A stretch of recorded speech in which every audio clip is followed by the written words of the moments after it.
आउज़ुबिल्लाहि मिनश्शैतानिर्रजीम बिस्मिल्लाहिर्रहमानिर्रहीम।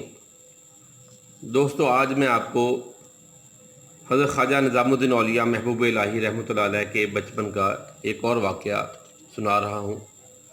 और ये वाक़या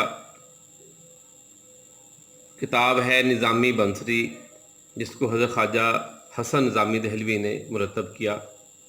उसमें ख्वाजा निज़ाम पाक अपने बचपन का ख़ुद वाक़या बयान करते हैं। दोस्तों, बहुत से वाक़यात वीडियो चैनल पर सुनाए जाते हैं जिसका कोई रेफरेंस नहीं दिया जाता, इसलिए एक बुज़ुर्ग का वाक़या कईयों के साथ मंसूब होता है, जो कि गलत बात है। हमेशा जब भी कुछ सुने, अगर तो कोई आपको रेफरेंस देता है तो उसको सही माने। जो रेफरेंस के बगैर बात करता है, उस वाक़े का माखज़ नहीं बताता, उस पर गौर ना किया करें और ना ही उसको कभी ऐसे आगे बयान करें, क्योंकि मकसद ये आप कोई वाक़या सुनते हैं, आगे दोस्तों में बयान करते हैं, जो अगर आपसे पूछे भी इसका रेफरेंस क्या है, आप रेफरेंस ना दे सको तो फिर ये बुरी बात है, शर्मिंदगी वाली बात है। जब आपको मैं वाक़या सुना रहा हूँ, ये भी किताब है निज़ामी बंसरी, बहुत ही मशहूर किताब है चिश्तिया निज़ामिया सिलसिले की। उसमें सफ़ा नंबर 55 और 56 पर दर्ज है। ख्वाजा निज़ामुद्दीन औलिया महबूब इलाही रहमतुल्लाह अलैह फरमाते हैं कि रोज़ाना की तरह मैं एक दिन मदरसा से वापस अपने घर को जा रहा था तो कोतवाली के सामने बहुत से आदमियों को जमा देखा। मैं रुक गया। मैंने पूछा, क्या बात है, लोग क्यों जमा हैं? कहा गया कि करीब के किसी हिंदू राजा ने मुसलमान आबादी पर हमला किया था। दोस्तों, ख्वाजा निज़ाम पाक की उस वक्त उम्र 6 साल थी। ये उस वक्त का वाक़या है। सारी आबादी को लूटा। उस हिंदू राजा ने मुसलमान आबादी पर हमला जब किया तो सारी आबादी को लूटा, औरतों, बच्चों और बूढ़ों को भी मार डाला। तो शाही फ़ौज ने वहाँ जाकर इस हिंदू राजा को उसकी औरत और बच्चों समेत पकड़ लिया। अब उनको यहाँ लाए हैं और तहकीकात कर रहे हैं। ख्वाजा निज़ाम पाक ने पूछा, क्या मुसलमान भी कैदियों की औरतों और बच्चों को मार डालेंगे? लोगों ने जवाब दिया, नहीं नहीं, ऐसा नहीं होगा, क्योंकि इस्लाम ने कैदी औरतों और बच्चों के कत्ल से मना किया है। फिर मुझे लोगों ने कहा, देखो वो सामने राजा की बीवी और लड़का सामने मौजूद हैं। मैंने देखा एक औरत घूंघट निकाले खड़ी थी और एक बच्चा मेरी उम्र का उसके पास खड़ा था और उस बच्चे के कानों में सोने की बालियां थी। ख्वाजा निज़ाम पाक फरमाते हैं कि उस दिन सर्दी बहुत सख्त थी और मैंने रुई का चौगा,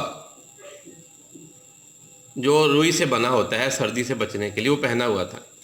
मगर उस बच्चे के पास कोई रुईदार कपड़ा नहीं था, यानी ऐसा कपड़ा नहीं था जो उसके जिस्म को सर्दी से बचाए। इस वास्ते वो सर्दी में कांप रहा था। मैंने उस बच्चे के पास जाकर फ़ारसी ज़ुबान में पूछा, क्या तुमको सर्दी मालूम होती है? मैं अपना चौगा तुमको दे दूं? उस लड़के ने मेरी बात नहीं समझी और डर के मारे अपनी माँ के साथ चिमट गया। मैंने एक आदमी से कहा जो वहाँ खड़ा था, मैंने कहा, क्या तुम इन हिंदुओं की ज़ुबान समझते हो? उसने कहा, हाँ, मैं कुछ कुछ बात कर लेता हूँ। तब मैंने उससे कहा कि इस हिंदू औरत को समझाओ कि तुम्हारे बच्चे को सर्दी लग रही है, मेरा चौगा उसको पहना दो। उस आदमी ने इस औरत से कहा तो औरत ने जवाब दिया, मैं रानी हूँ और मेरा बेटा ये शहज़ादा है, ये राजकुमार है। हम किसी का दान नहीं लेते, यानी हम किसी से खैरात नहीं लेते। ये जवाब सुनकर ख्वाजा पाक फरमाते कि मुझे बड़ा ताज्जुब हुआ कि मेरी वालदा ने भी इंतहाई तकालीफ के बावजूद कोतवाल का हदिया वापस कर दिया, हालांकि हम कई दिनों से फाकों से थे। और ये औरत भी कैदी होने के बावजूद अपने आप को रानी समझती है और अपने बेटे को राजकुमार कहती है और खैरात नहीं लेती। मुझे बच्चे पर बहुत तरस आया और मैंने अपना चौगा उतार कर बच्चे को ज़बरदस्ती उड़ा दिया। हालांकि उसकी माँ ने बहुत रोका, मगर मैं ना माना और बच्चे ने भी सर्दी की शिद्दत के सबब कुछ ज़्यादा इनकार ना किया और मेरा रुई वाला चौगा ओढ़ लिया। इसके बाद जब मैं घर आया तो वालदा ने फरमाया, बाबा मोहम्मद, तुमने अपना चौगा कहीं गुम कर दिया है। मैंने अर्ज़ की, नहीं अम्मा जान, मैंने चौगा एक हिंदू कैदी शहज़ादे बच्चे को दे दिया है जो सर्दी में कांप रहा था। वालदा ने मेरी बहुत तारीफ़ की, फरमाया, सैयदों को ऐसा ही करना चाहिए। मगर बेटा, तुमको ये ख्याल ना आया कि तुम्हारे पास इसके सिवा कोई और गर्म कपड़ा ना था? तुम रात को भी वही ओढ़ते थे, अब रात को क्या ओढ़ोगे? मैंने कहा, अम्मा, मुझे उस वक्त उस बच्चे की तकलीफ़ के सिवा और कोई बात याद ना थी। والدہ نے فرمایا خدا تجھ کو سب کی تکلیفوں کو دور کرنے والا بنا دے۔ بہن نے کہا ماں جان میرے پاس کمبل ہے، میں اپنے بھائی کو اس کمبل میں شریک کر لوں گی۔ والدہ نے فرمایا وہ کمبل بہت پرانا ہے، پھٹا ہوا ہے، 2 آدمیوں کو کافی نہیں ہوگا۔ میں نے کہا اماں جان میں تو آدمی نہیں ہوں، بچہ ہوں۔ والدہ کو ہنسی آ گئی، انہوں نے فرمایا بیٹا بچے بھی آدمی ہی ہوتے ہیں۔ دوسرے دن والدہ نے بازار سے کپڑا اور روئی منگوا کر میرے لیے نیا چوگا تیار کروا دیا۔ دوستو یہ خواجہ نظام باغ رحمۃ اللہ علیہ کے بچپن کا واقعہ ہے جب آپ کی عمر 6 سال ہے، اور آپ یہ حیران ہوں گے کہ حالانکہ عام طور پر 6 سال کا بچہ اتنا رحم دل نہیں ہوتا۔